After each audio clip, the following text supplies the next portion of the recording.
In this podcast series, we'll be playing the terrific role-playing game Call of Cthulhu, made by Chaosium and inspired by H.P. Lovecraft. I'll be playing with friends, readers, and fantastic role players through a story I have written. However, as this is horror heavy, this content may only be suitable for more mature audiences, but don't let that stop you from liking the video and subscribing to the channel so you don't miss out on any other creative storytelling or writing based content. And without much further ado, let's get started.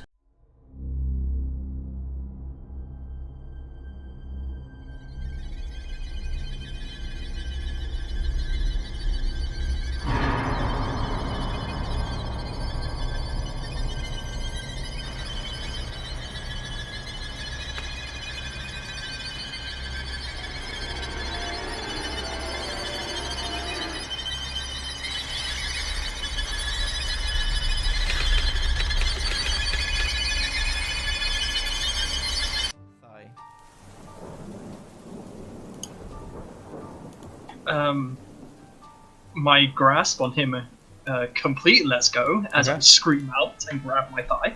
Okay. And he tries to bust out the door again. Did you close it? I would have, yes. Okay. Would have you had time to actually lock it? No, not while carrying him. Okay. Yeah, he just starts running, just brushes past you and out onto the street. Georgie, again, he limps into your view. Yeah, Francis? Ah, shit! Call an ambulance! The police! Okay, he just limps over to to Chris's office. What's happened? He looks at you blood on your leg. What the hell happened, Francis? A backstage guy fucking stabbed me. Which guy? The one you pointed out? Yeah, him. Okay. He just opens Chris's office and he goes in, and you can hear him dialing. And the man just looks at you. Do you turn around to the door, or are you facing the door?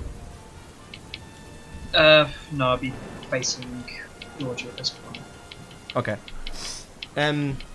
Yeah. The guy just runs past you and he out onto the alleyway again, and you can hear quick footsteps as he seems to be jogging away. I'm gonna call out for some of the new bloods to get me a bandage or a first aid kit. Okay, yeah. They find a bandage. You manage to seal it quite readily, and there is first aid kits. So yeah, they managed to heal one of that damage. And yeah, Georgie comes back. You don't seem to be having much luck lately, do you? If I only knew the half of it. He just walks over to you, and he pulls over a chair out of Chris's office and puts it next to you. Take a seat. Thanks. He just goes over to the theatre exit, and he's just looking out into the alley. Was he one of the new guys? What was it? I'd never seen him before. He didn't speak, but if he was here, we definitely would have recognized him. Okay. Scars all over his face. I'm not sure. Miss. Oh yeah, something I meant to mention earlier. There was I spoke to Sam. You know Sam, right? Sam? He's one of the front desk guys. Yeah, I think so. He said there's a man asking for you last night. Fairly young man, wears a hat, fairly smart looking.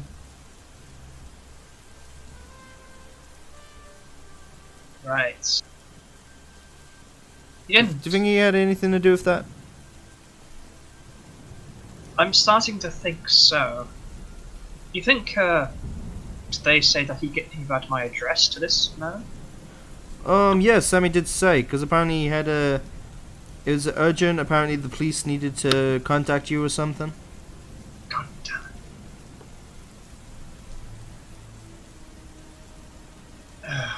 I'm gonna need you to keep that to yourself for a while until the police can sort this whole thing out.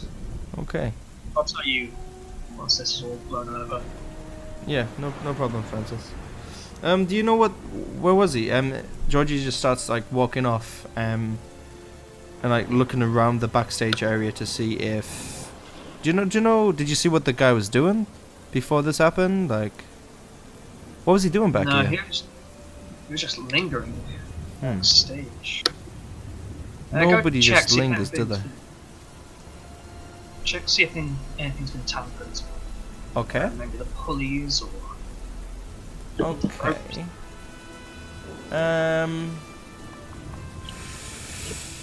Can you give me a generally intelligence roll and a mechanical repair roll? Intelligence, yes. Mechanical repair. I could check another character for this. No. Okay. Intelligence roll. You can see things have been touched, but you're not really entirely sure how it's been touched or how it's been moved at all. But yeah, there doesn't look too much. It just looks like things have been touched, things have been disturbed, but nothing has. From your knowledge right now, it just looks like it needs to be reset before the rehearsals start again.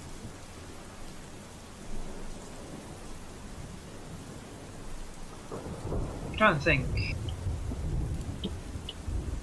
God, you don't think we're gonna have to close tomorrow, do you? I don't know. There's a lot of strange shit going on, and like Chris has like been missing all morning. He said he's been out on business. He usually doesn't do that just before an opening. There's like police been here this morning. There's this stuff happening with this guy who just stabbed you. Not to mention that. He just rubs his leg. I just don't know what's going on. Yeah, and Charlie went missing. One of the fresh where's he gone? I'm starting to think that someone has it out for us. Somebody has it out for us? I'm starting to think that. Okay. You mean for the theatre or us personally? Is anybody else around? No. There is nobody else. Because currently you're on like the backstage corridor, which connects the green rooms with each other, and the backstage offices, and then the side exits, where usually a lot of props and things like travel back and forth. Can I make a psychology to see if I can trust Georgia? Yeah, you can try. Oh, God. I'm not gonna spend a lot of work on that. Okay. Yeah, he seems fairly trustworthy. That wound in my arm. I wasn't entirely truthful about that. I didn't want anything to slip while the police are investigating. Okay. But somebody broke into my room last night and tried to kill me. Who was it? Was it the guy that was asking for you? Asking around for you? No, he was there too, but he didn't try to kill me per se. Okay. What did the police say? Do you have any information on who it might be, or why were they there? Why were they targeting you? I don't know. Honest to God, wish I knew. Does Chris have any information, or do you know why you might be involved in this kind of stuff?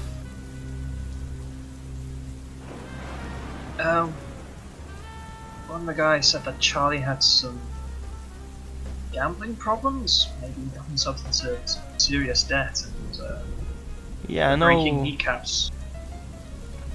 Maybe, but what? I know the mob, especially if it's the mob. I know Charlie hung around the Swan Club quite a lot. But why would they target the rest of us? Why would they target the theater itself? Why? There's no reason for that. Do you know what I mean? Like, They would target him, I yes, understand. surely, but why would they target us? Why would they target you? I understand. It's the closest connection I have at the moment. True. Just doesn't make sense. I doubt that Unless they're it's- trying to bustle in on our business. They're trying to control us, maybe. I'm not entirely sure. I don't gamble myself. Perhaps, but if they're trying to control our businesses, then killing off our actors is going to be very profitable. Exactly, yeah.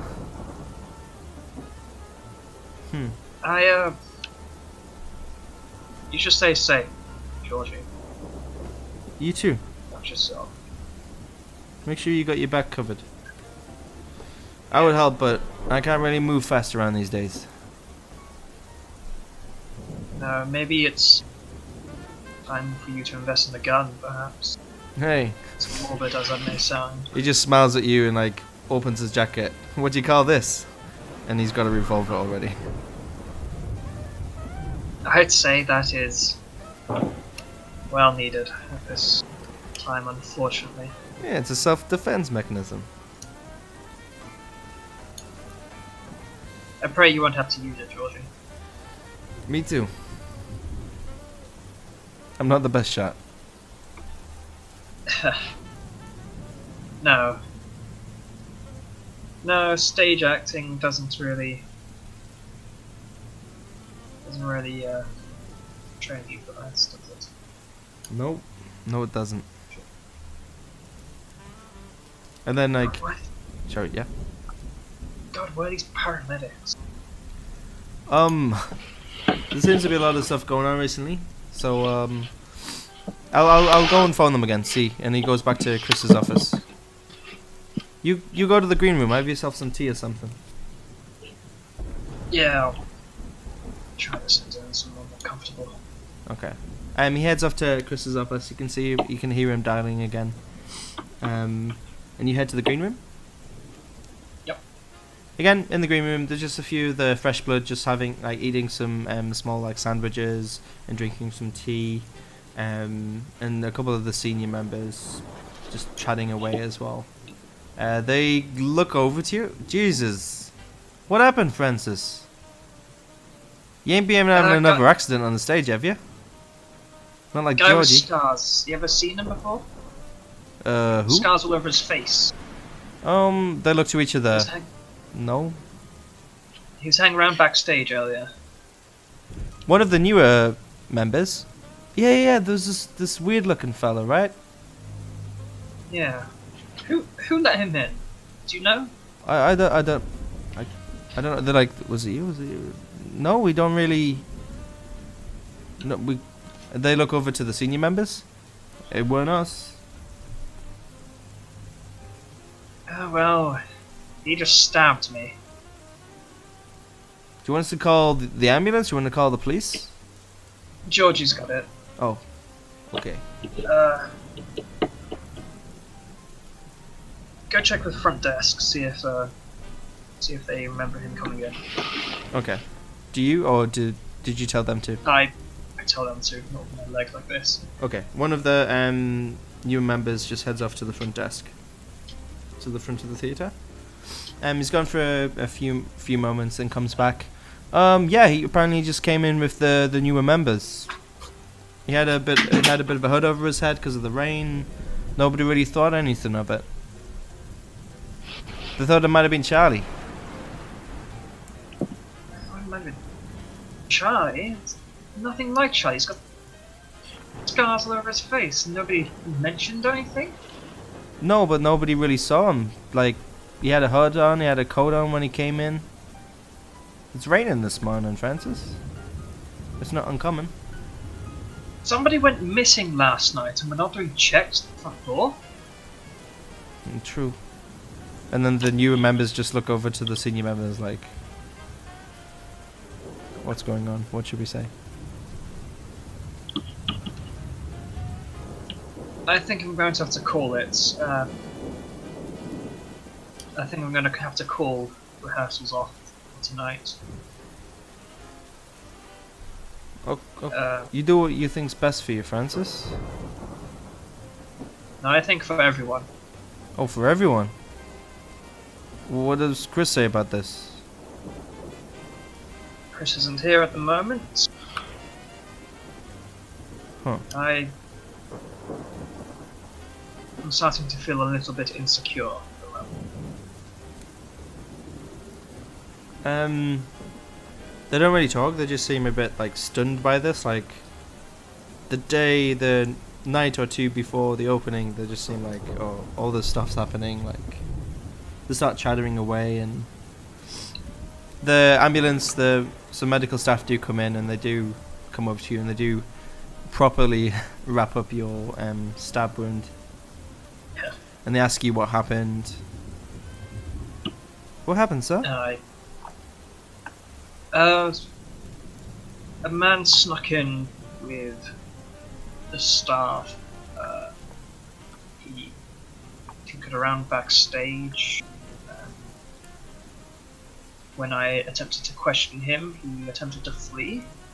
Mm-hmm. I managed to stop him in time, and he stabbed me with a knife. Okay. He fled. Makes a few notes, and then and sends one of the other members, there's two of them, to go to the office and speak to Georgie. Would you like to report this to the police, sir? Yes, please. If you could also relay that to a detective. Yeah. Gerald Davies. Yeah, no, okay. We'll report it to his office. Thank you. No problem, sir. And again, she just checks, they go to the area just to make sure that it checks out. There is a few spots of blood towards the exit, and they go into the office and they speak to Georgie as well. What do you do now? Can I find any of the tech guys? Yeah, you can, yeah.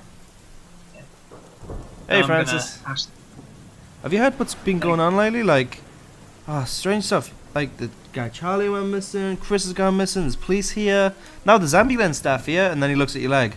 Jesus, what happened? I got stabbed. And about that, the person who stabbed me was hanging around backstage. It looks like a few things have been misaligned or Okay. something. Like you to have a look backstage. Yeah, sure. So that nobody gets hurt. He goes over and he checks it over. Nothing's really been tampered with, but it does look like the stage, the trapdoor to below. It looks like it's been blocked somehow. It won't open. Won't open. Looks like it's been jammed. The mechanism. It won't. Just like the. I'm not sure. He just like looks at it peculiarly. No. Yeah, it's jammed. It's completely jammed. Jam it. I'll see if you can get that unjammed or Yeah, sure. something. He just goes again to one of the other officers for like the more technical staff, and he grabs his tools and things, and then he comes back. Yeah, I'll work on this. It's like getting towards midday now after all this happened. Yeah, I'll work through lunch and stuff. Could you go and grab me a few sandwiches, and I'll just work on this then, this afternoon. Yeah, I'll go do that. Okay, yeah, you grab me a few sandwiches and things, and he's just like on a plate to the side, and he just seems to be working away for his hammers and screwdrivers and things. What happened? Who tampered with this? Kid, scars on his face. Okay. Didn't speak, couldn't get an accent, couldn't get a language. Bloody hell, like. Okay. I'll look at this, Francis. I'll try and fix it. We need it. We need it for the opening. I think I'm going to head on home. Okay. Head home? Yep. Okay. Or to my hotel. Okay, so you leave the theatre, the front desk guy just nods at you. Is it you heading home early? Yeah, I'm gonna have to... Were you on duty last night? No, Sam was. Sam? Yeah. Can you tell Sam to not give out my address to strangers? Well, in the logbook, apparently it was the police wanted to know, or they wanted to know where to contact you or something. They already knew. Oh. Okay, yeah, I'll pass it on to Sam. Do you want to mention it to Chris then?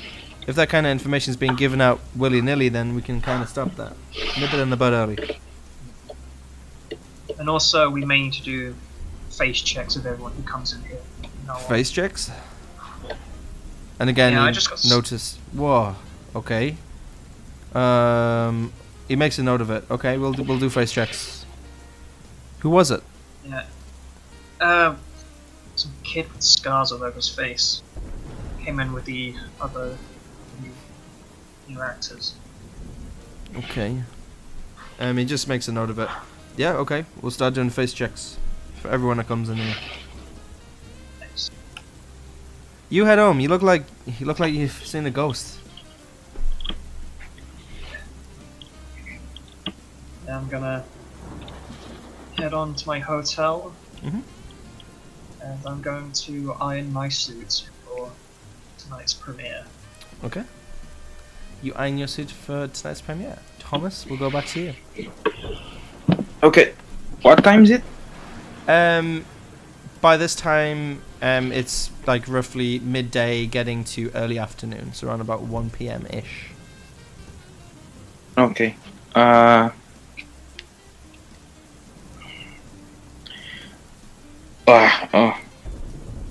Oh.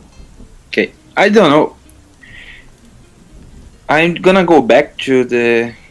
How long it has been since I saw Professor Thatch? You saw him at roughly 8:30 a.m. in the morning, so it's been a few hours, like 4 or 5 hours. Yeah, he told me to go back at late afternoon. Was it? Late afternoon, yes. Okay. Or he did say if he can't catch you, he would contact you at the hotel that you're staying as well. Okay. There is a public phone around? There would be. The library would have Okay. one if you're still near the campus. Oh no, you weren't. You were near the office. No. Yeah. Okay, I don't know. Yes, there will be. Yeah. I don't know if it's gonna work. Like, I saw in movies, like, the person go to the phone and ask for the operator to contact him with someone. Is that possible? Or there is a list of names so I can call someone? There's a public office, and usually the news agencies do have a directory of some kind. And there is the Arkham Advertiser opposite Joseph Williams' office, so you could try there to see if they have a directory that they would be willing to let you use. Okay, I'm gonna go there and try it. Okay. Yeah, you go into Arkham Advertiser. You're only allowed onto like the ground floor. Basically, it's like a reception area. And one of the front desk guys is talking to someone else. Finishes talking to them and then like nods you over and is like, "Yes, sir." Hi. Do you have a phone list that I can look at? I need a phone number of one of my friends that is in town, but I can't find it anywhere. Are you in contact with anybody here at the Advertiser? No. He was supposed to be. I point to the building with the offices. Mm-hmm. He was supposed to meet me here, but he didn't come. So I thought maybe here I can have a list, if it's not bothered. Okay, yeah, it shouldn't be a problem. Do you have any more specifics, any specific details or anything? Or do you just want Like the whole his list? name? You want to look at it? No, I want to look for his name. Okay, yeah. If you can give me the name, I can try and find it in the directory for you, sir. Okay, his name is Nolan Bradigan. Okay. He looks through the list. There doesn't seem to be anybody's name listed under that name. And there is Joseph Williams in the list. You can see in his face that he recognizes the name Joseph. Yeah, Joseph Williams is a friend of this Yeah, we know. Nolan. Yeah, we know Joseph. Yeah, because his office across the street. Yeah. Are you working with Joseph? No, my friend does. Who's your friend? The Nolan Bradigan. Oh, okay. Yeah. Well, his office is just across the street. I know that he's renting an apartment downtown somewhere. Okay. Through his list. I know he's currently staying at the Buzzley Hotel. He's just like checking through his notes. He also left something here. I know at the post office he left something. He's just like looking through his notes. Like he has a logbook, and there seems to be like quite a lot of entries of Joseph Williams. He works around here quite a lot. He gives us a lot of useful information from time to time. I tell you what. I don't think she's in right now, but I could contact Helen. Oh, if you could. Yeah. He just gets a pen, a pen and piece of paper. What message would you like to leave her? Oh, tell her that I'm looking for Nolan Bradigan regarding some investigation that he was making with Williams. Yeah. If she could contact me at the Miskatonic University, just leave a note for me. My name is Thomas Ripley Jr. I work at the library. Yeah. I was supposed to help Mr. Williams with some research, but I couldn't find him. Yeah, no problem. Again, she's not in right now, but as soon as she gets in, I'll pass on the message to her. Okay, thank you very much. Yeah, no problem. And I go out. Okay. Yeah. I leave. Go out. Yeah, Okay. Good day, sir. And then you leave the Good day. Arkham advertiser. I want to talk with Professor Stadiustach. Okay. So I'm gonna go back to the university. Okay. You go back to the university. But Yep. It's what time? Again, it's still early afternoon. Like after Okay. that didn't take long to do that. Like 20 minutes max. Before I go to him, I want to go to some place. I want to go to the Department of Classical Languages in the university. To the Department of... Classical language. Okay, yeah. You go to the Department of Classical Languages. It's next to the library. Yeah. I don't know. I want to talk to someone, not the head chef, but with someone that I know that has access to some information. I don't know how to phrase that. So not the chief of staff, an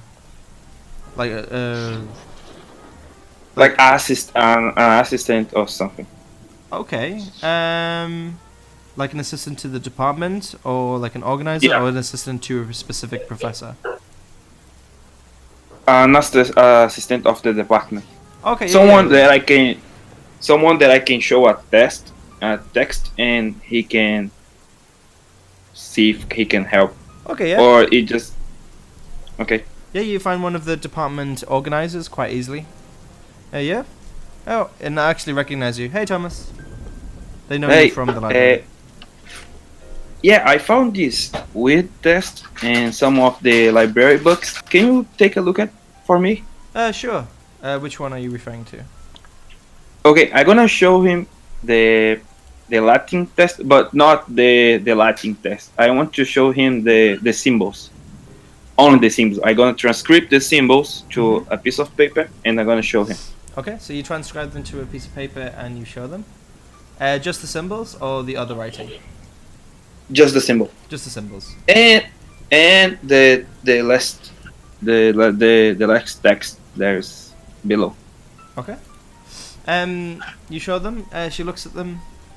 I'm not really sure about the symbols. The text could be some sort of ancient text. She just has a look for a moment. Okay, why is my roll 20 dead? Oh no, that's alive. Can you see me on roll 20? Yeah. Okay. No.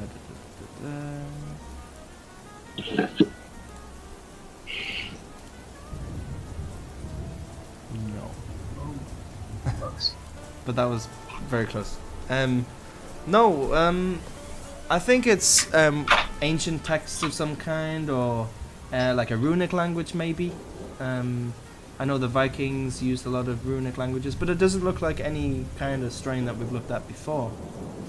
Which book did you find this in? I don't know, the cover it had the symbols too, so I don't really know the name. Huh. I was lucky to find this book. I never saw it in the library before. Yeah, I'm not really sure about this. Maybe one of the cryptologists. Maybe you could speak to Dr. Raymond Alberto. Maybe. I know he's busy at the moment with the whole expedition stuff coming in and going, but maybe if you can catch him, maybe he could let you know. Maybe. And Yeah. the text below, I'm not entirely sure what language. They just look like nonsense to me. Oh. But the symbols Yeah. do look like some sort of runic language of some kind. Maybe hieroglyphic, but doesn't look like hieroglyphs. Oh, you were a great help. Thank you very much. Yeah, no I will problem. try to look. What was the name that? Raymond Alberto. Okay, can I look for Raymond Alberto? You can, and you do find his whereabouts. But at the moment he's busy in the Department of Geology. He seems to be going back and forth between geology, medieval metaphysics, the library, literature, and he's with a lot of other members, other professors, especially with the professors who've just come back from Egypt. He seems to be spending a lot of time.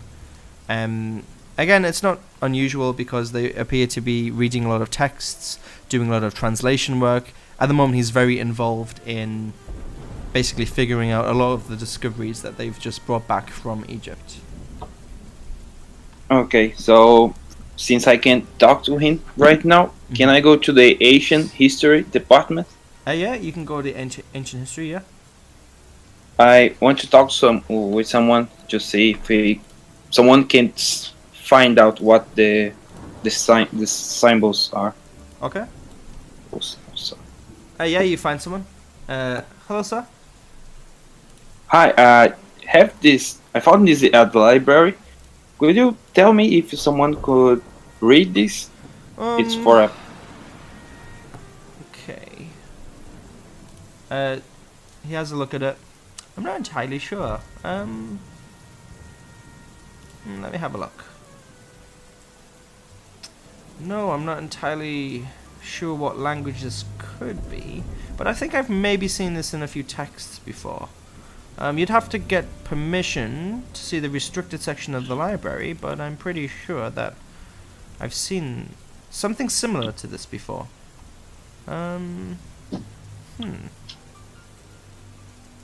Maybe you could check. There's a book. Let me think. I think it's called a Codex. Codex. He's just playing with his lips, like tapping his finger on his lips as if he's trying to remember something. I think it's called the Codex. The Crypt Codex of Night, or the Crypt Codex of Untimely Night, or something similar to that. It's an occult tome. Bit heavy, but it might have some information for you. Oh, thanks. Thank you very much. take notes on the name, Okay.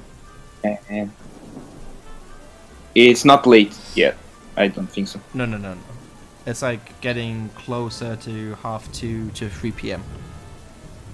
Okay, I want to go to the library or Yep. code session Mhm. and try to look for that book. Okay, it is in the restricted section. But you do Ah, work okay, at the I- library? Yeah, so I have access.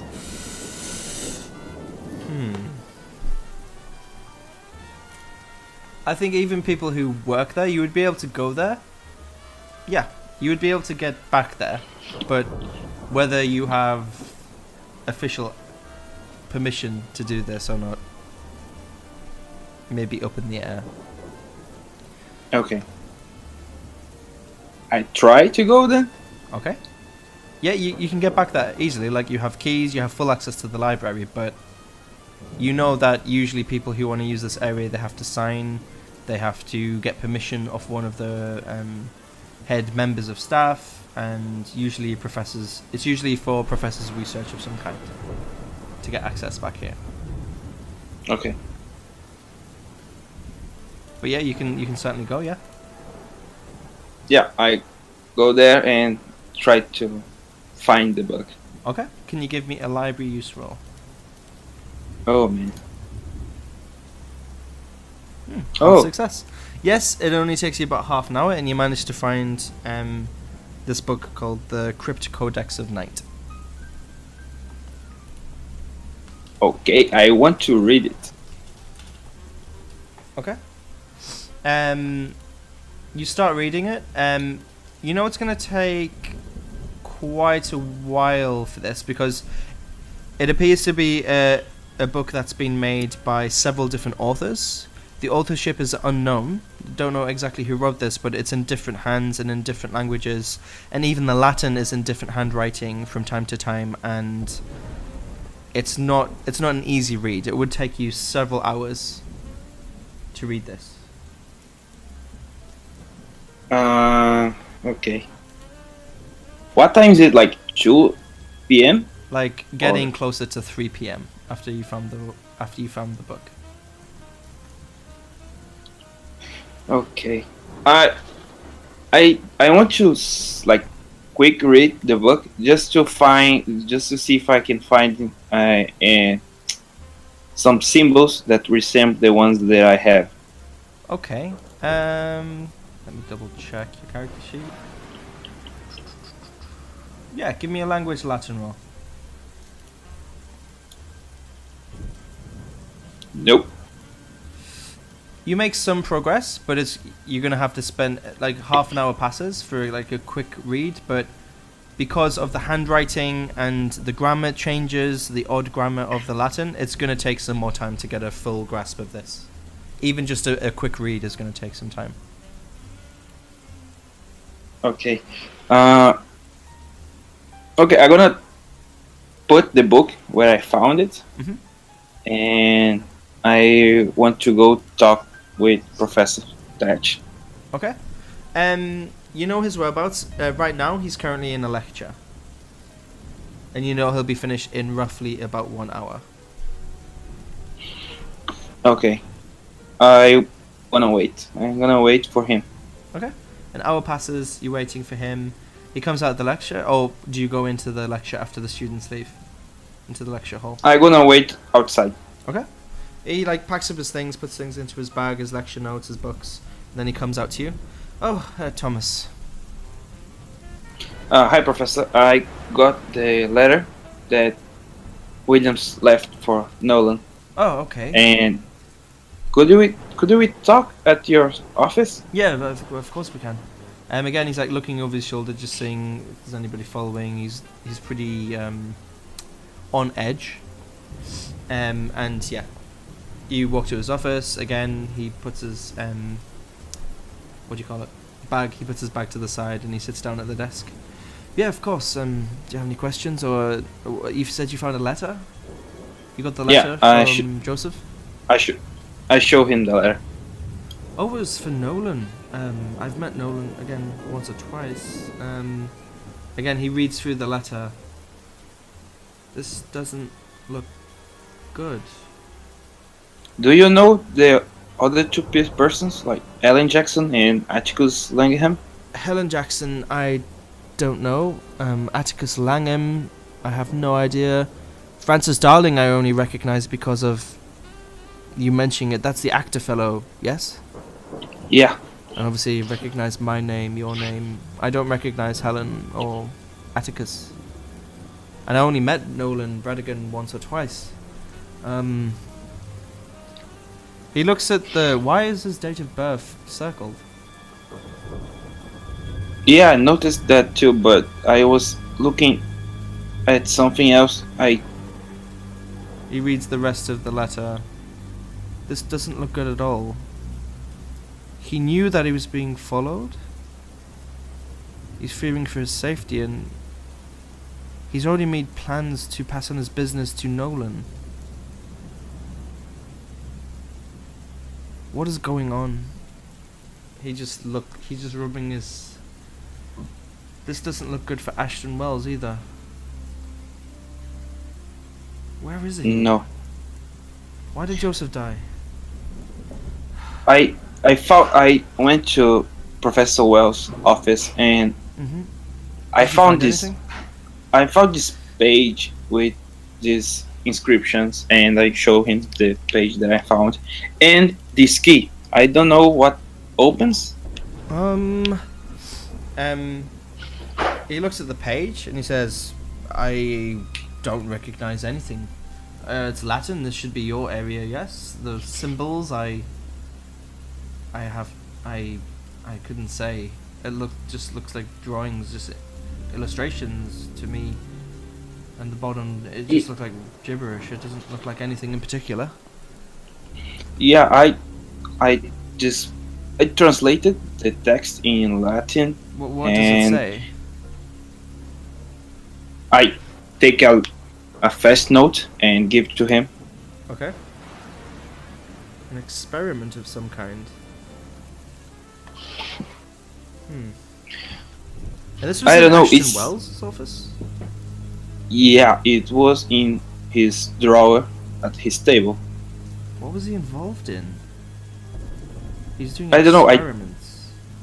I took his notes and he seemed like, I don't know, if he went missing, he knew that he was involved in something, and I show him the notes.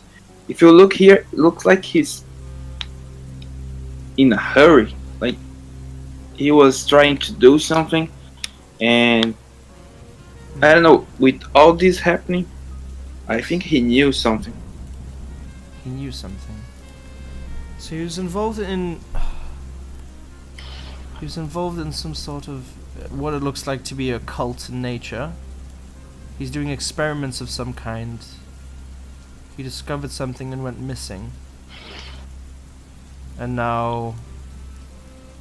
at least one man has died trying to find him.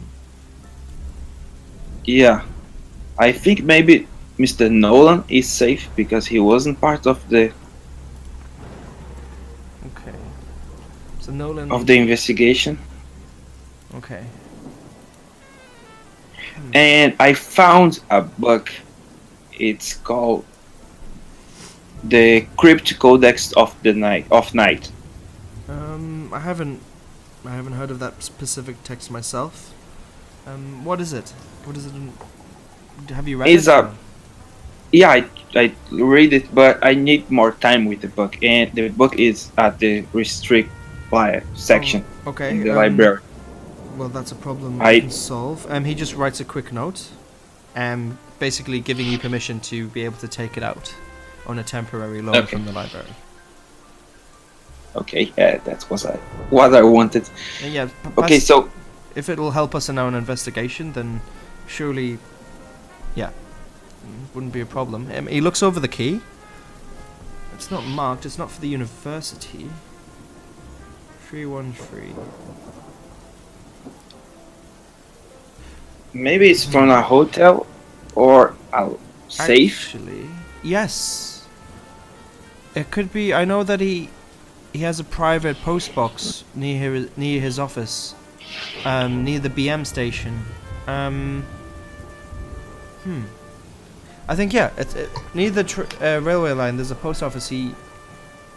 I know sometimes I met him near there, and he stored things there sometimes. It could be. That could be a good lead. That could be. He hands you back the key. That could be a good lead, actually. That could. Maybe there's something he's hidden. Maybe there's something information we could use. Maybe there's. I will take a look. And okay, I have a question. There is copy machines exist at this time? Copy machines, as in what? Like, I want to copy like all these notes that I have to make safe that if I lost the ones I have, I still have others. At this time, I don't think so, because I think typewriters are fairly fancy at this time as well. Okay. So I don't think there would be copy machines right now. Like, I think if you wanted to make notes or copy notes, you'd have to make your own notes. Handwritten or using a typewriter, which the library does have. Yeah, no, I can take notes, but some, like the letter for Nolan, has his signature and all that. Okay, thanks. Yeah, no problem. The professor, he looks a bit hopeful. I could perhaps meet you there later tonight.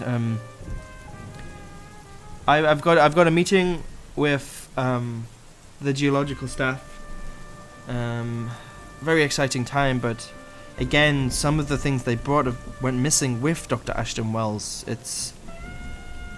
They're putting pressure on me, but it should be okay. But we need to find him. Well, we need to find what he took. We need to find him. We need to discover what the hell's going on. Again, he just pulls out more drink and just drinks some more, and he hands some to you. Okay, I drink it. And I instantly regret because I haven't eaten all day. So. Okay. I ask you, Professor, in this meeting, you think Professor Raymond Alberto is gonna be there? Perhaps he's on the team, but I'm not entirely sure who I'm meeting with. I know I'm meeting with Walter Alice. Okay, and a few of the other members of staff. I hand him the note that I made, just with the symbols and the text. Okay. And give him, if you can, give this to him, because maybe he will be able to recognize. Okay, of course, yes, of course I will. And I'll like I said, I'll either be able to meet you later, or I'll have. Is there a phone at the hotel you're staying? Is there a phone in the hotel? There is, because he phoned the police, if you remember. Oh yeah. Oh, okay. There's one in the reception. Okay. Yeah, there is one. You can call and we can meet somewhere. Okay. If it's later, then if I can't get away from this meeting, I'll contact you at your hotel. Okay. Good luck, Professor.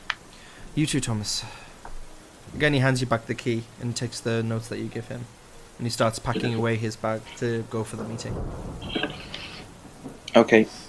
I want to grab something to eat because I don't know if that's important or not in the game. Eventually it would be. If you haven't eaten for 2 weeks, it's going to start affecting you, for example. But yeah. And I want to go to the post office to see what I can find. Okay. So No. Okay, no.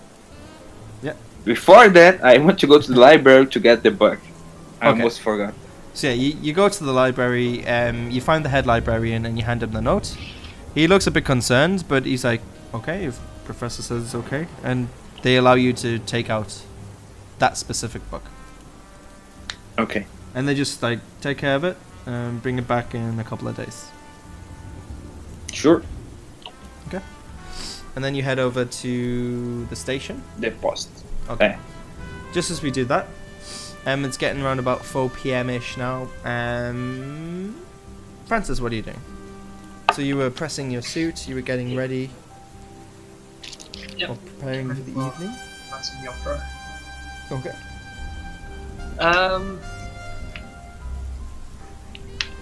What time does the premiere start? It begins at 8 p.m. and you know these kind of things, usually people like to get at least half an hour earlier just to chat, maybe have a few discreet drinks. Yeah.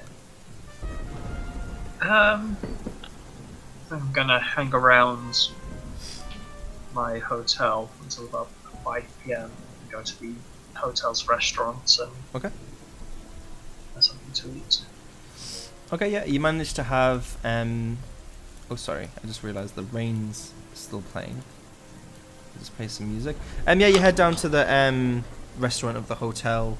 This evening they're serving steak with like asparagus, and yeah, it's a very nice meal. They do look at you and they notice you limping a little bit. Are you okay, sir?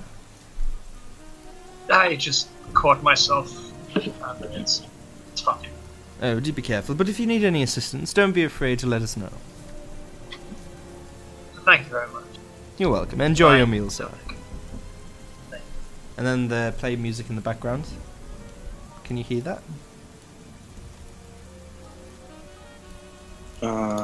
It's very faint. Oh, yeah. Okay. Okay. Let me know if it's too loud, because I can't hear it for some strange reason. I have no idea why. Yeah, music's playing. There seems to be just a few other people there, enjoying their meals, enjoying the music, enjoying the ambiance. So yeah, Just you... killing time at the moment until premiere starts. Okay. So I'll say, while you're doing that, you have your meal, and then you go back to your room, getting ready, etc., yeah?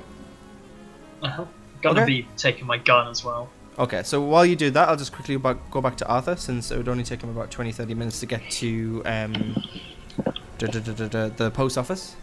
So yeah, Okay. Thomas, you get to the post office next to the train station. It's on the corner of where the office is and where Arkham Advertiser is. It's on the corner right there, near the main line of the train station.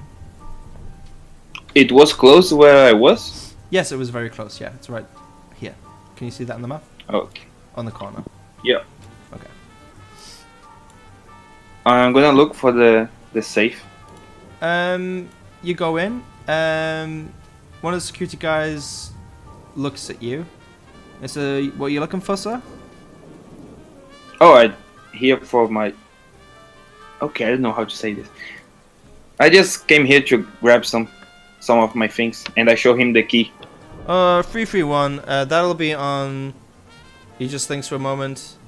That should be on the second row, and then he points you to like a door to the right hand side, where you can see loads of safety deposit boxes. Thank you. You're welcome, And sir. I go there.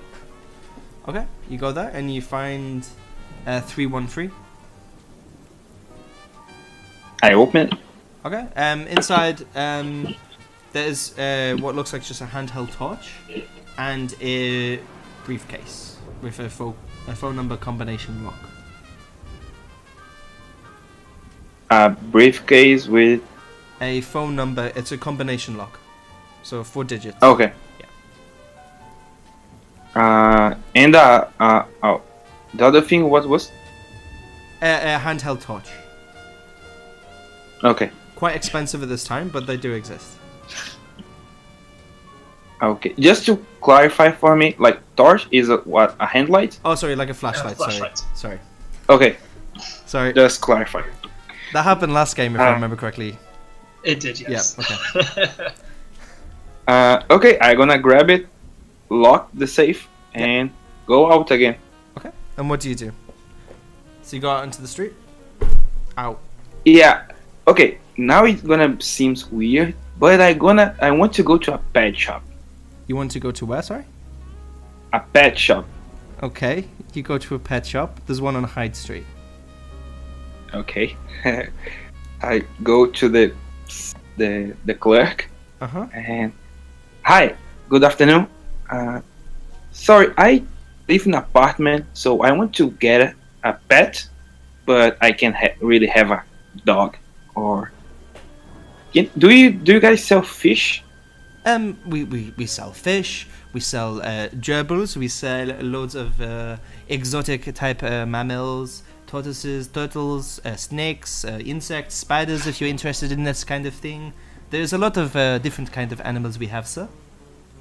Oh, so you have toads. Can I We have see? toads, certainly do, sir.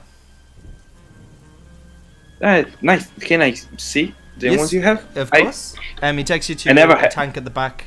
There's a big tank full of like a few different sections, but loads of exotic looking toads. There's some basic looking ones of different colors, different stripes, different patterns. Does any of them strike Sir's fancy? Yeah, no, I just was looking for a regular one. It's my first one. I don't know how to take care of one, you know? Okay.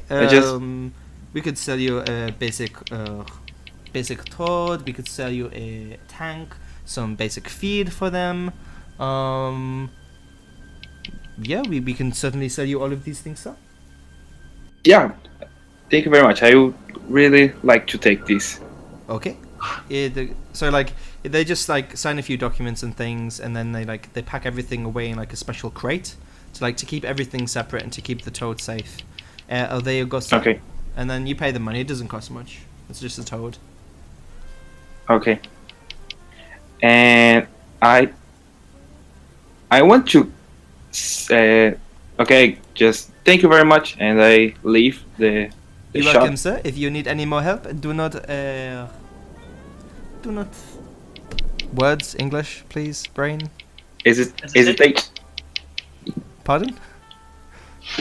Hesitate? Yes. Please do not hesitate to contact us. Thank you.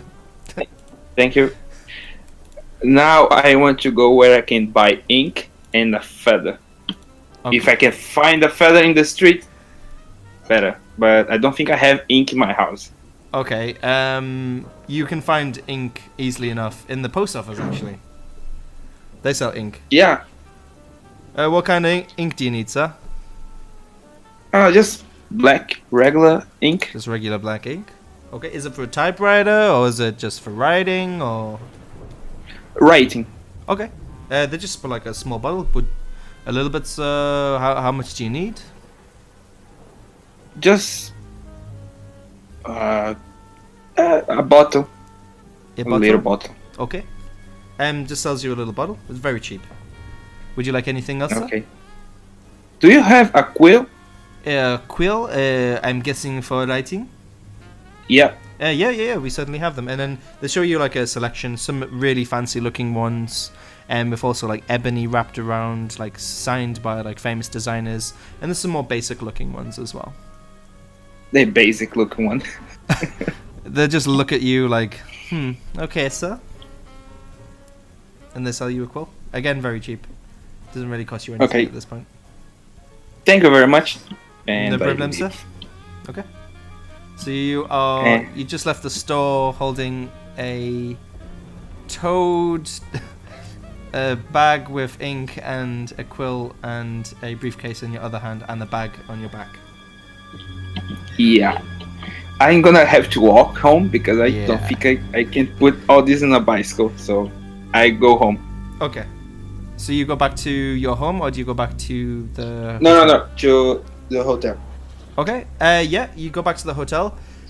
It's at the other side of town, so it's gonna take you a while walking there in the rain, holding all of this stuff. It's still raining? Yeah, it's still raining. Yeah. Oh, it's so I grab a bus. I don't know. Okay. Yeah, you could grab a bus. Yeah. But I would say it's gonna Okay, take you where- about 40-50 minutes waiting for a bus to get back. Okay, where did I left my bicycle? The last place you rode was here, so it's near the corner. So it's near the station, near the Arkham Advertiser or Joseph Williams' office. You would have parked it near one of these three things. Okay. Most likely, Got them. yeah. The post Okay. office, because that's where you've just come. Okay, how much time do you go to the apartment by bus? About 50 minutes, including waiting time for the bus. From the station, actually. You could just take it from the station. Okay. Yeah.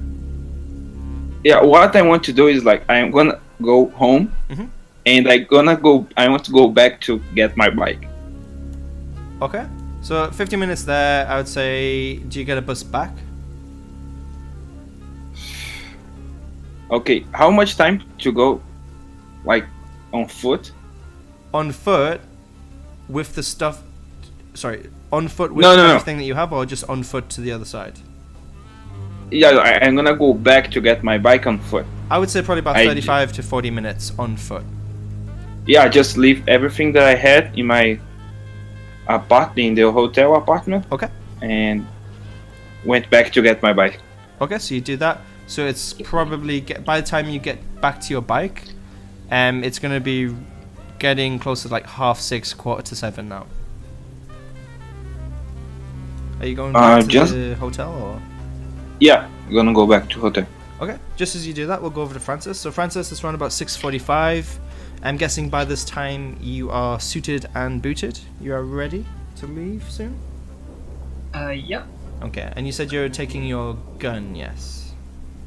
Yes, I'm going to conceal my gun. Okay. So yeah, you conceal your gun. And yeah, about to leave for this evening's premiere of Phantom and the Opera. Okay, I will be taking a taxi down. Okay. From your hotel, which is roughly here, it is just here. It's walkable. Yeah. It's right next to the square. It's like opposite the theatre. So the theatre's here, and pretty much the Globe Cinema is roughly there. Yeah, I'll walk through the square. Okay. This seems to be quite a nice evening. Again, there's like there's a lot of reporters. There seems to be photographers there. There seems to be a lot of, again, just crowds, just in general, buying food off the vendors. People like waiting for like actors and directors and people of quality to arrive at the Globe Cinema. I shall do my best to mingle. Okay, you mingle among them. Some of them you don't see Lon Chaney anywhere, but you do see a lot of the production staff. And he says, yes, production schedule for this was quite messy, and in the end we actually had to trash quite a lot of the scenes. But yeah, it was quite interesting. And oh, hello, who are you? And then that like shakes your hand, notices that you're dressed quite nicely. Francis Darling. I worked Broadway. I'm currently in the Arkham theatre. Oh yes, we haven't checked out there. We'll probably be checking it out tomorrow. We're in town for a couple of days. I hear there's a new play on there, The Cavalier by director Chris Jules. Is that correct? Yes, that is. Oh, okay. Correct. I am playing the lead villain. Ah. That might be interesting in your performance. Have you done any film work yourself? No, I would hope to perhaps transition into it. It's one of the reasons I broke off from Broadway. Ah, splendid. We always need fresh blood in the film industry. No pun intended, obviously being the villain. What kind of villain roles do you like to play? I tend to myself open and varied. It's one of the reasons why I'm excited about the Cavalier. Is for the most part I've done a lot of Shakespearean plays. Oh, okay. Yeah, Othello, Hamlet. A fellow classically trained actor, then. Of course. I'd like to speak to you further about this. Will you be at the theatre tomorrow? I will be, yes. Okay, my name's Jeff Blaney. Jeff.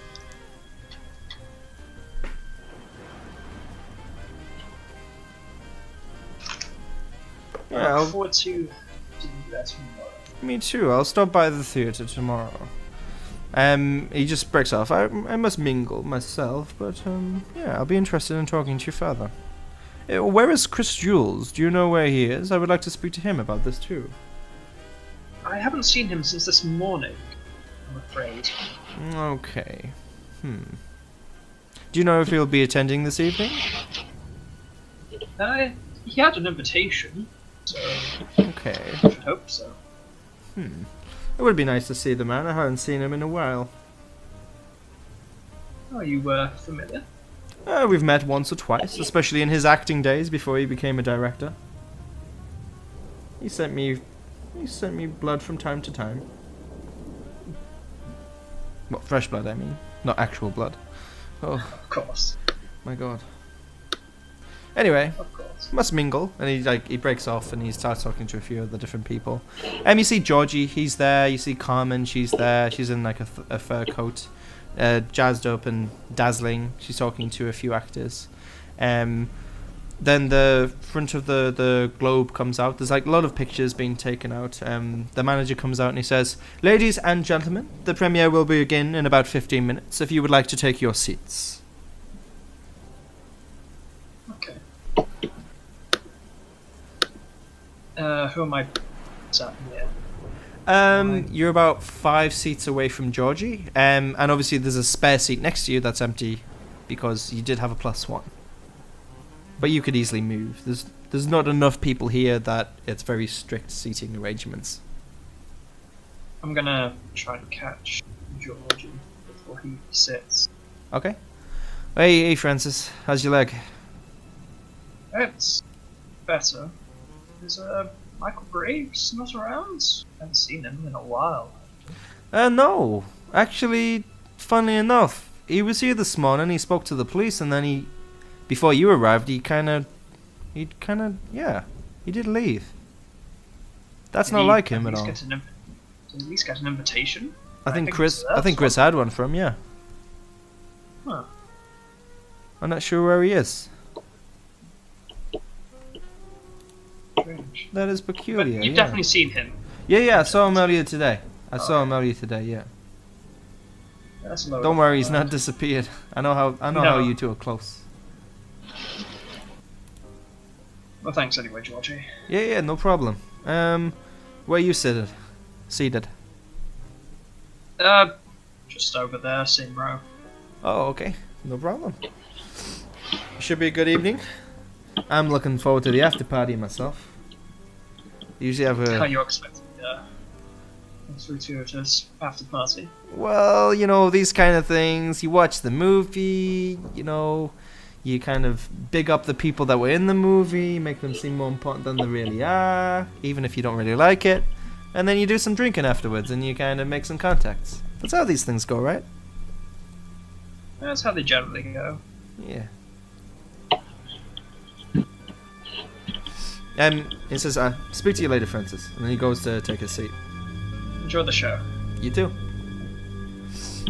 I'll take my seat, or seats. Okay. As you take your seat, can you give me a spot hidden roll? Yes. Yes! Oh, I can't see any roll. It's not coming up. Oh, there it is. Okay. Whoa, okay. That's very lucky. You notice some of the staff of the cinema, they're just waiting around. Usually the ushers, they kind of disappear after, but they seem to be just standing at the end of each aisle, as if waiting for something. It doesn't really strike you unusual, but you do know that Chris did mention to you earlier that he was going to make a few contacts and things, and it seems that some of them look a little bit tougher than usual, and it seems the security has been upped. That's what you can kind of guess from their presence being there. The Lon Chaney, he comes in. He's like on a on a box seat, just above everyone and to the right of the yeah. And he's with like some important celebrities, and he's there, and he just makes a bit of a speech about the movie. He introduces it. and he says, "I hope you enjoy, everyone, and I'll be looking forward to talking to some of you afterwards." And just as he sits down, you see a man sitting next to him. A man that you recognize.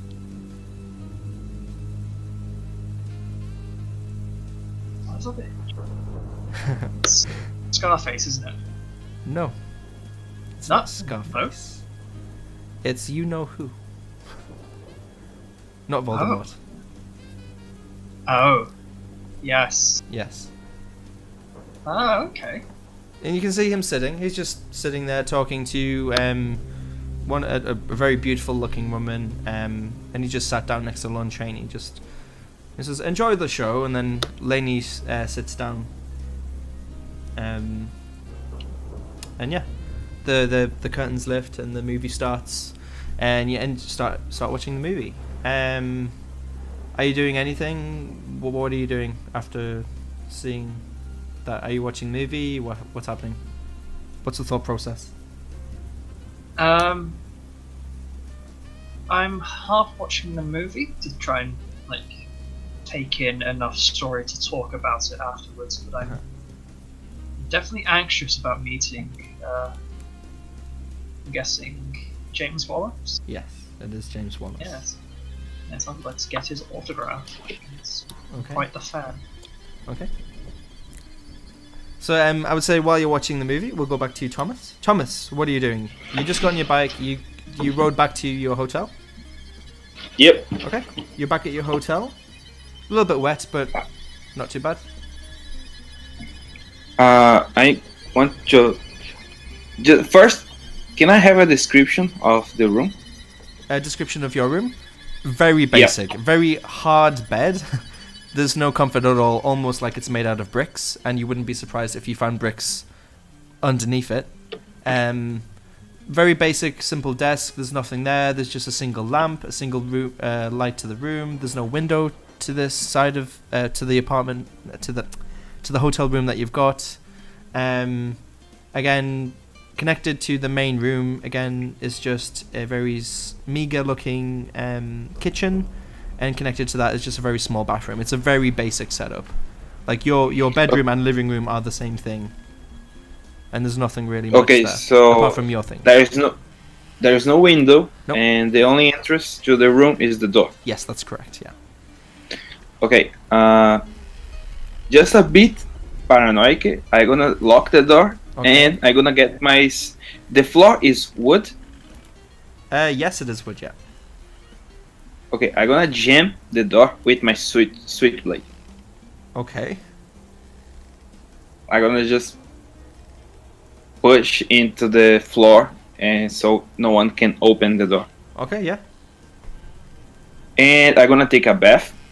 You take And a bath, after yeah. that, I'm gonna start reading the book. Okay. So you're reading the Crypt Codex of Night? Yeah, I just put the toad there, I feed him, and I gonna take a bath and read the Crypt Codex, and with taking notes of anything that I found. Okay.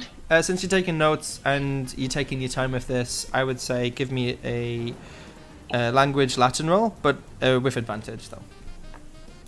But I rolled the gray dice. Yes. Yeah, you have a hard success. Yeah. So, yeah. You managed to translate some of the text, and it talks about a small prophecy of something called what's it called? Let me check my notes. Where is it? There it is. Something called the Faceless God, and apparently it's one of the hidden gods in Egyptian mythology, in the Egyptian pantheon of gods.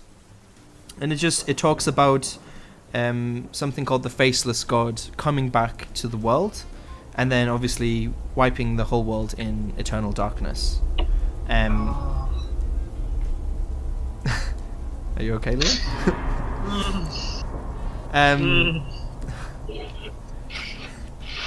Damn it. there's mention of Thoth, which is an ibis-headed man, one of the gods, who apparently is a god of knowledge, but in this text, he's also a god of forbidden knowledge. And it mentions a lot of more peculiar creatures that follow this darkness, or that wander in this darkness. And because you had a hard success, please can you give me a sanity roll? Okay. Nope. Okay, you just lose 1 point of sanity, but you do gain 3 points of Cthulhu Mythos skill. What is that? It's a skill that we haven't even touched so far. Okay, It's underneath your credit rating. Okay, 3 points? 3 points, yes.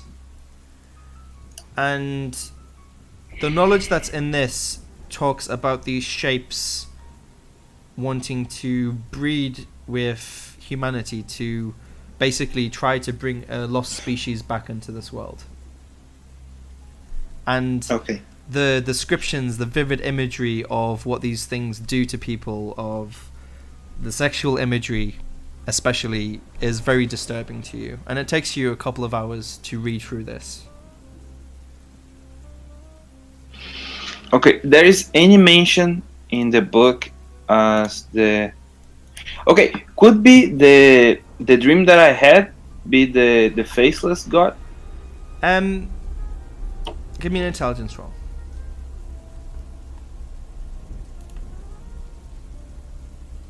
No. Okay, I'm gonna use one luck to get that. The description of what the faceless god is, of what it looks like, of what it's described as, is described as a dark shape wearing some sort of disfigured mask. So it does match what you can remember of the dream, although your memory obviously since that event has obviously changed, and what you remember of that and the image that you drew down isn't entirely the same. Okay. But yeah, it rings a bell. It does seem very familiar to you.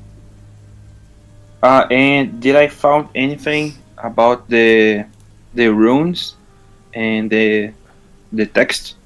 From what In the you note? have discovered in the text, you know that this isn't a proper... the translation isn't really complete, and you're using partial information. But from what you can gather, the ruins spell out blacken. But you don't think that's entirely correct, though. Okay. But it says blacken, you think, to the best of your Okay. knowledge.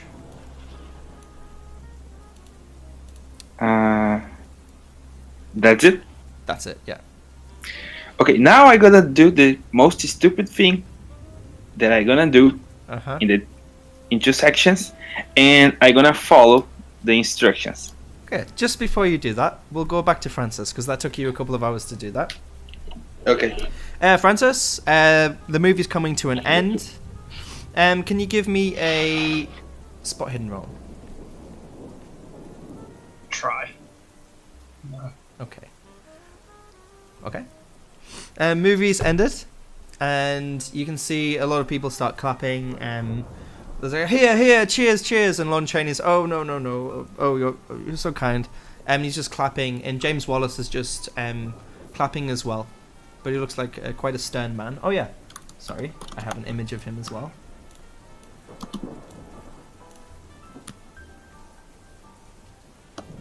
Okay, that is James Wallace, who's sitting next to Lon Chaney, and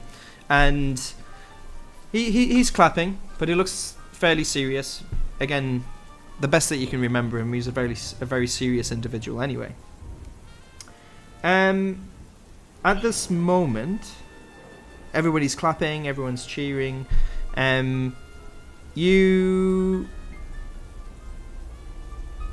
see somebody pass you. It's one of the ushers. And you just get this really odd feeling sat in your stomach. something's not right, but you're not entirely sure what it is. You just have this really odd feeling in your stomach. It's just sat there, like you're starving, like you're really hungry. Your stomach's rumbling. You're just not sure what's going on, but you just think something's up, but you're not entirely sure. You just have this really odd feeling. Okay. People finish cheering and things, and then people start moving to kind of like a backstage area, but you know that usually these events it's like a small like reception area for people just to chat and mingle afterwards. And you know that not entirely legally there's some alcohol that's being passed around at the backstage area here. Was James Wallace in that film as well? James Wallace wasn't in that film, no. Yeah, strange. But he's there with the party. So do you go to the backstage area, to the reception area? I do, yes. Okay, yeah, you go back to the backstage reception. Waiter comes up to you. Would you like some wine, sir? Yes, please. Okay, would you like a red wine? A red or white, That's sir? like a white. Okay. He pours you a glass of white and hands you a very fancy-looking glass. Would you like some anything to eat? Anything to eat, sir? No, I'll be fine. Okay. So yeah, you see like groups of people. There's quite a few crowds. There's an official photographer there who's been let in, who's taking like not just snapshots of just everybody there, who's taking like very purposeful photographs of people when they're like they go to a specific area and then they take photos together. And you see like Lon Chaney talking to Jeff Blaney. Chris isn't there. You can see Georgie just off talking to the side. You can see Carmen mingling in the crowd, and you just see the man. He just sat there drinking.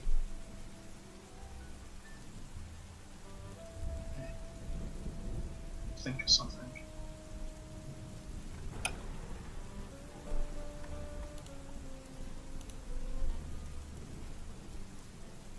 And there's music playing, and there's people moving around. There's ushers going back and forth, giving drinks to people, handing food to people. Yeah.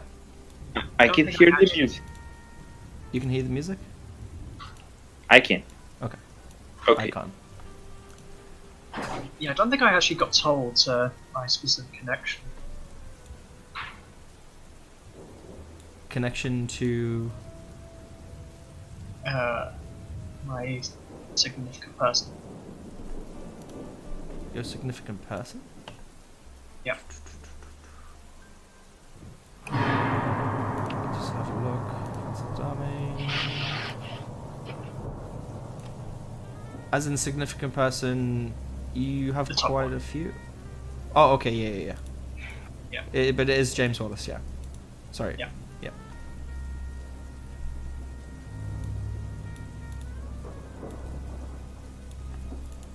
Oh, sorry, Hunch. I didn't see you sent. Oh, okay. Do you want me to say, or do you want me to type it to you? Send it to you. I don't mind whichever you feel would be comfortable with, I suppose. It's up to you. It's your backstory, so. Yeah.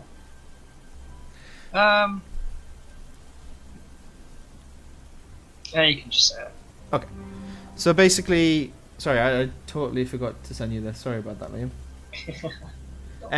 Basically, what happened is, a girl that your brother liked, Gordon Farley, is your brother, right? Yep. Okay. So, a girl that your brother liked, James Wallace stole away, and it drew your brother into a bit of a depression. But not only did he do that, he stole a role from you from a movie. And when he started becoming famous, he just discarded the girl. Like, he just threw away the girl, which made you so angry because of how it really affected your brother and your family at the time. And obviously, you had this rivalry with him as well. That you wanted to become a film actor before he did. You wanted to become famous before he did. and you know that he's not as good of an actor as you, and he played villains as well, and you just know that he was not as good as you, and he managed to get all these opportunities, and the things that he did to your family, and the way he stole this girl that your brother was in love with and just discarded her to the side when he became famous. It just, yeah, it made you really angry, and yeah. That was a lot tamer than I thought it'd be. I'm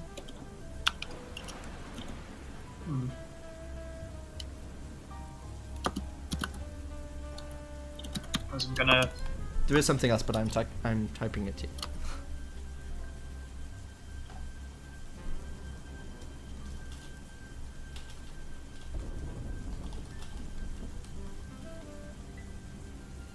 Can you hear me? Well, what do you think? Yeah. Oh, sorry. I was just typing. This may impact what I'm about to do. Oh, okay.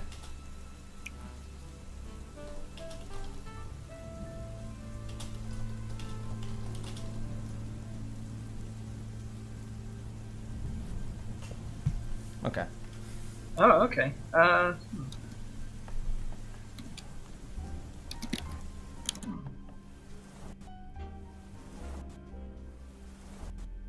I'm going to try and speak to Lunchy. Okay. You walk over to him, and you manage to find that he seems quite dismissive to letting anybody into his main group. Like, there's him, there's George Blaney, there is Rupert Julian, there's an Edward Sedgwick, there's an Ernst Lamel. And again, they're all just chatting about the movie. All of these had something to do with the movie, either production or acting in it. And George Blaney just comes over to you and says, we're just discussing a problem. Just, we can talk to you a bit later, Francis. Don't worry, we'll certainly come and talk to you. That's most appreciative, thank you. Our pleasure. And then they turn back to the group. Again, they look a bit worried about something. Where's Georgie? Where's Georgie? Georgie's to the side, talking with Carmen, actually. Yeah, I'm gonna approach them. Hey Francis. Oh, hey Francis. What'd you think of the movie then, Francis? It wasn't bad. I quite liked it. Yeah, it wasn't too bad. It was a bit dry in places, but yeah, and overreacting in others. But it was a good flick. I think it was okay. And then Carmen says, I think it was quite boring myself. Of course, I'm not going to tell them that. You make any connections? I talked to George Blaney. He said he's going to come and check out the theater tomorrow, which should be good. Might be able to give us some opportunities. We just have to make sure we look good in rehearsals. Yes. That's helpful. What about you, Georgie? You pick up anything? I haven't really mingled with anybody so far. There's a lot of drink flowing around at the moment. You know, I'm waiting until people's tongues get a bit yeah.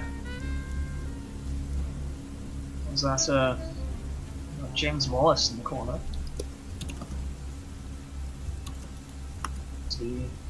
He's just drinking. He looks quite. Give me a psychology roll.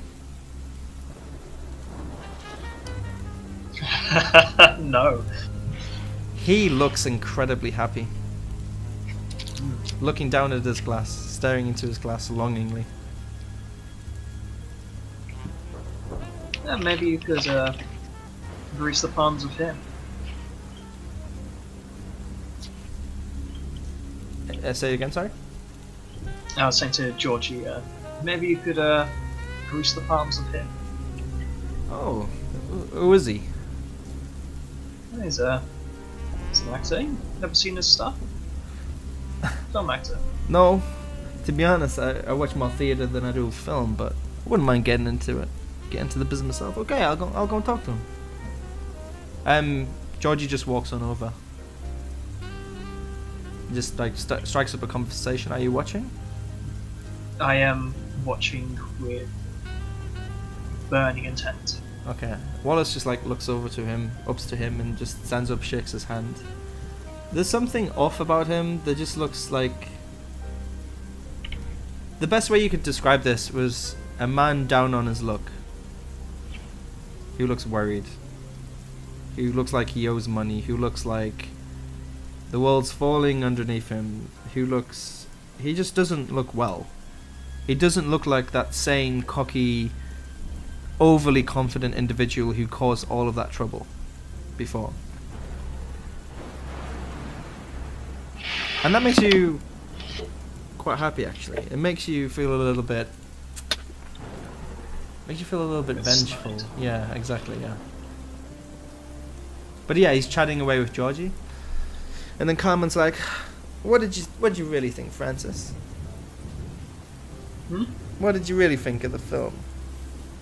Film? Yeah. It's a bit bland, really. Special effects were cheap. You tell me. How's your leg? I heard you were stabbed earlier or something. And then she like looks at your leg. Yeah, some Ico got into the studio. Nothing about backstage. Techies think he blocked up the trapdoor. They blocked up the trapdoor? Yeah. I wonder why they did that. Maybe...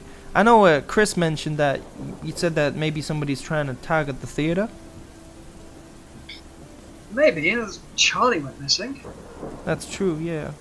He's a young fella. He's got a lot of spirit in him, but... Yeah.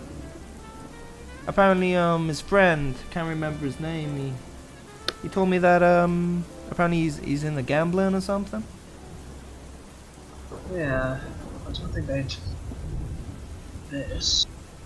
True. There was also other reasons for Chris is dealing with police clothes. Oh. Are you okay, though? I'll be fine. At least that's good. And then she just takes a sip out of a glass and like looks over to Georgie again. Are you watching stuff? Like he's like just nodding and he's talking. And again, he seems to be... You can definitely tell the expression on his face changed from that one of down to this fake facade. This just totally confident, I'm an actor kind of face. And yeah, he's chatting away with Georgie. And you can still see, in the corner of your eye, you can see like the group of like Lon Chaney and those talking as well. You know much about Wallace over there? Oh, James Wallace? I know he's been in a few movies. I know he lives in New York right now, but I know he's an up-and-coming talent. I know he's been quite successful, but you know. I didn't know he was a friend of Lon Chaney. He wasn't even in the film. I don't know. I heard that you know Rupert Julian, and he knew Jeff Blaney as well. Maybe he knows quite a few people in the industry. You might be a good person to talk to. You might want to have a chat with him yourself. I think I am gonna, at some point when George is finished, I'm gonna try and make my way in. If you know what I mean.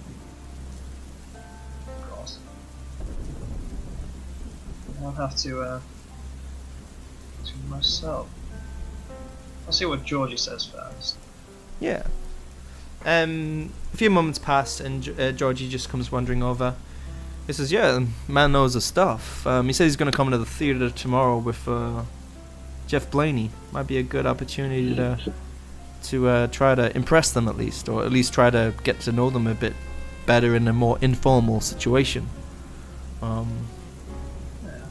But yeah, and then like you see, not sure if he's done any stage acting. I might try and impress him, show him some backstage. Mm-hmm. Yeah.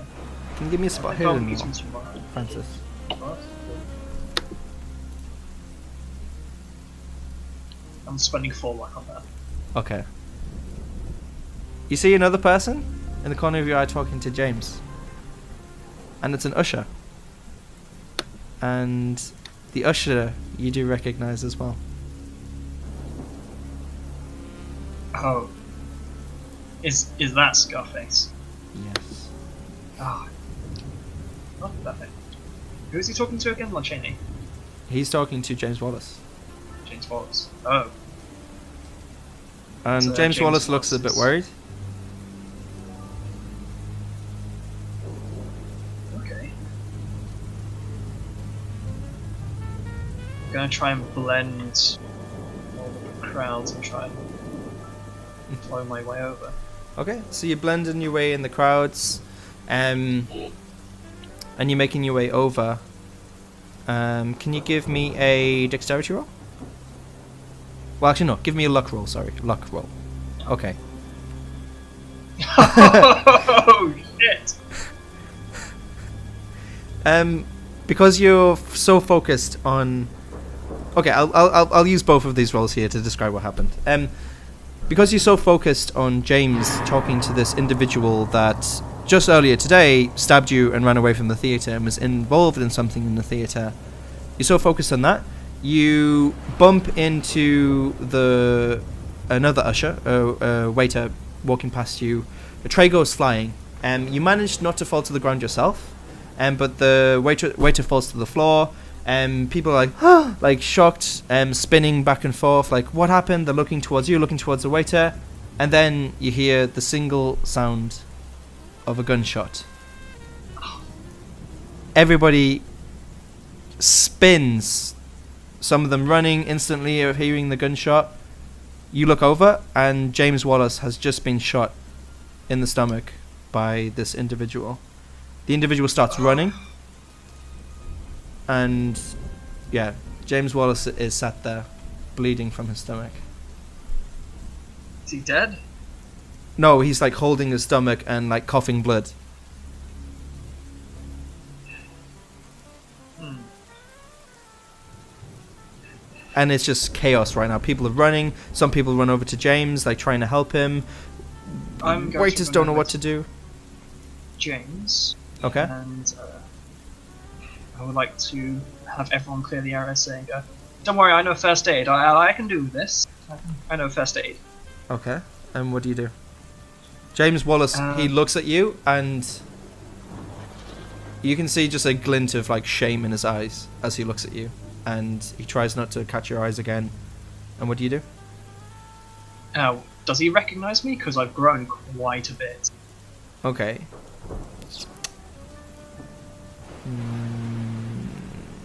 Try and make a disguise roll. Okay. Yeah. Or acting roll. That's extreme. Extreme success. He doesn't recognize you. He just looks at you for help, holding like coughing blood out of his mouth, holding his stomach where he's just been shot, trying not to keel over from the chair. There's Lon Chaney like, oh my god, what do I do? He's like running off. There's Jeff Blaney comes over. He's like holding the shoulder of James Wallace, and he's trying to help too. I would like to make it look like I'm trying to put pressure on the wound, but I'm actually trying to make the wound work. Okay. Do you just do it while Jeff Blaney's there? Yes. Okay. I'm gonna say Trying to make it look like I'm helping. you're trying to make it look like you're helping. Okay. Can you Yes. give me? Like I know first aid, and that I'm doing the best first aid that I possibly can. Okay. Give me an acting roll. Shit! I'm spending 28 luck. Wow. Okay. Yeah. Jeff Blaney's like, please try to save him. And he just like watches you. As soon as you start doing, what are you doing actually? So you're pretending that you're, doing that, but what are you actually doing? Just making it worse? I've got a cloth in my hands, Uh-huh. that I'm putting pressure on with both my hands, Mhm. but the bottom hand is kind of like prying open the wound. Right. Okay. James is just like screaming and like trying to push you away, and Jeff Blaney's just holding him down, saying, "No, he's trying to help. He's trying to help. He's not." And then, yeah, you manage to open the wound further. Can you roll an unarmed roll? But you don't have to succeed in this, just for the damage. Okay. Okay, yeah. 3. Yeah, the blood starts pouring more out of him. And he just... Is it serious? Is it okay, Francis? I'm not sure. I think it may have hit an artery. I'm not sure if I can keep this. No. Like, he shouts over for one of the waiters. One of the waiters comes over with, like, rolls of, like, bandages and things and hands it over to you. Okay. I'm gonna put that on the wound. Do Okay. I think that he's going to die at this point? It looks pretty bad. And, like, he's looking white as a sheet. There's sweat beading down his head. Okay. I want to hang on until I think that he's about to die. Okay. Can you give me another acting roll? Just as you continue to do this. Basically to fool everybody else. What am I giving? Another acting roll. Another acting. Yeah, So make hard sure you to tick it. miss. Yep. And can you give me another unarmed roll? Again, just for the damage. Oh wait, unarmed. 1. Okay. Yeah, he's looking really bad, and he's bleeding out right now.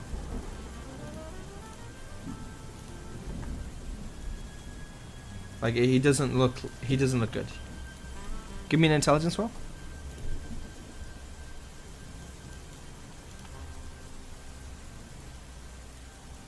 Just with the amount that he's bleeding, you don't think he's going to survive.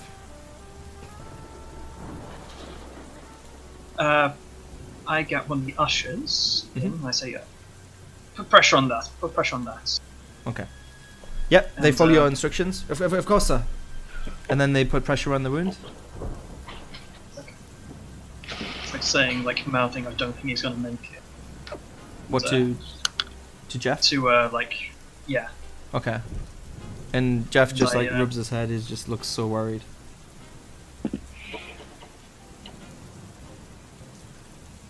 And I'm sure that he's gonna die at this point. Yeah. Like, Like the amount that he's Okay. bleeding, like there is a puddle spreading on the floor. Like you've just opened it further and tried pressing on it, and yeah, it's like I collecting put my down hand- his trouser leg and just on the floor right now.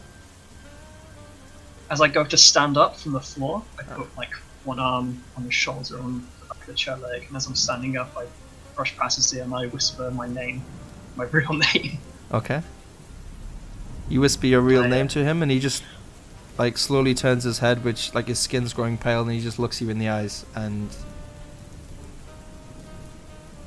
he just And, yeah. There's this moment of recognition in his eyes. and I would like to walk off. Okay. And you walk off. Yep. And drop the microphone. Boom. No kidding. Yep. You walk off. Yep. We'll leave that at that. You walk off, and Thomas, back to you. Man, I was feeling bad about my character. Now I'm not. Okay, did you saw the message I sent I you? did see in that. Yes, I did. Okay, so I want to try to open the briefcase that I got. It was a briefcase. It was a briefcase. I Yes, think. it was. It was a combination lock, so it's a 4-digit lock on the briefcase. Okay, I'm gonna try to put 1898. Say that again. 1898. It clicks open. Oh. Okay. Inside What's inside? are several letters, which I will show you bit by bit. So the first letter you see is this one. Okay. Do you want to read it, or do you want me to read it? Just to give flavour. Yeah, you can read. Okay. But can you send me? You want to send each?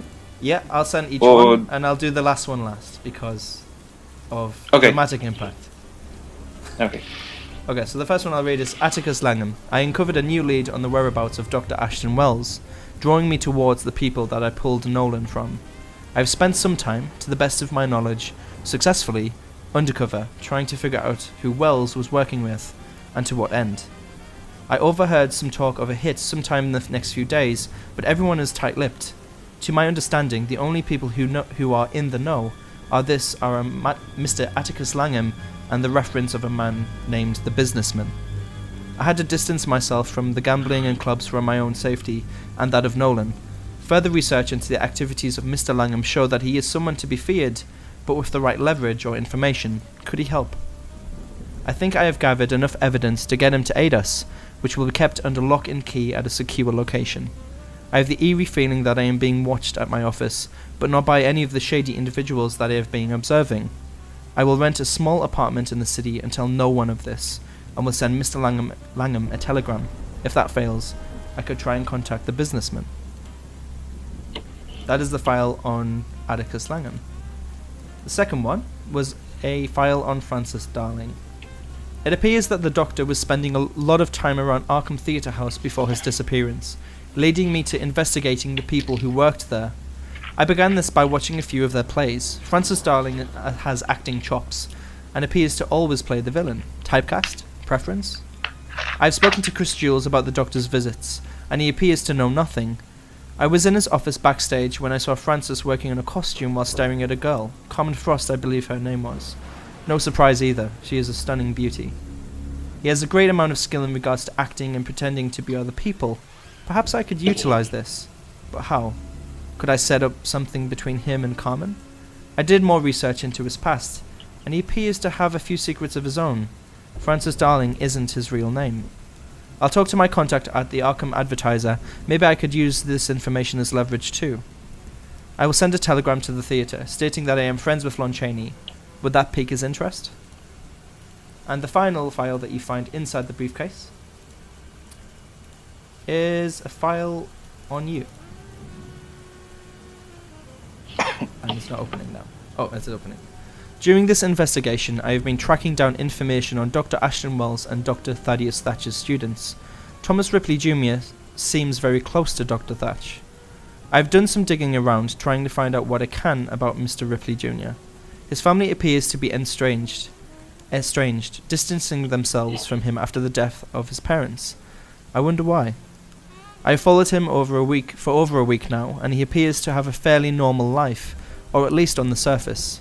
I spent some time around the library, doing my own research and meeting a contact of mine, while watching him. Mr. Ripley Jr. is kind and helpful in his duties as a librarian at the Miskatonic University Library. One day while he was at work, I checked out his apartment, and he appears to be living in fairly standard, albeit simple, conditions. Has his family cut him off? They have money, yet there is no evidence of this. I have spoken with my contact in the bureau, and I think I may have found something that may motivate him to help me with my investigation.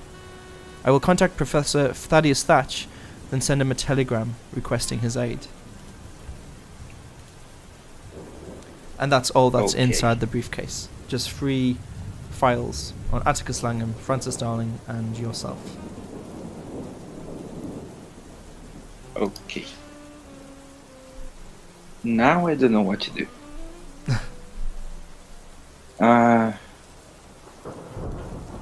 Alright, I'm just gonna go back, read the book, and think about all the...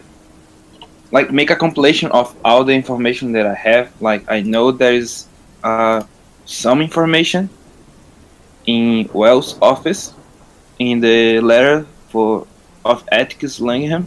Okay. It states that, I think. I'm just gonna try to brainstorm ideas of what's happening and read the book. I'm waiting to see if the professor is gonna call me. Okay. But if he do not, I'm gonna sleep later. Okay. And are you doing that thing that you sent me a message? Yeah, I did before I opened the briefcase. Oh. And I just Okay. So before you open the briefcase and file and stuff, Okay, I can do after that. If okay, yeah, okay. You can do it after, you can do it before. It's entirely up to you. yeah, it Okay. doesn't matter. Yeah, you're doing this in secret? Entirely? Yeah, Okay. it just seems fun. Okay. So you do that. Can you give me a power roll, please, when you do that?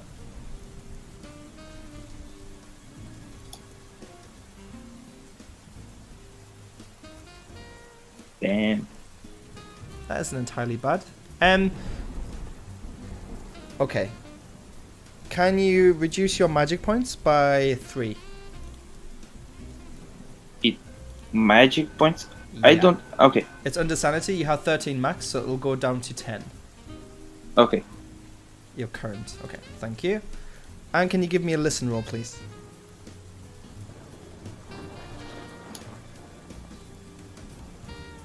Hot. Okay. Okay. As you complete whatever you were doing, the lights go dark. There's a bit of flickering, and that's it.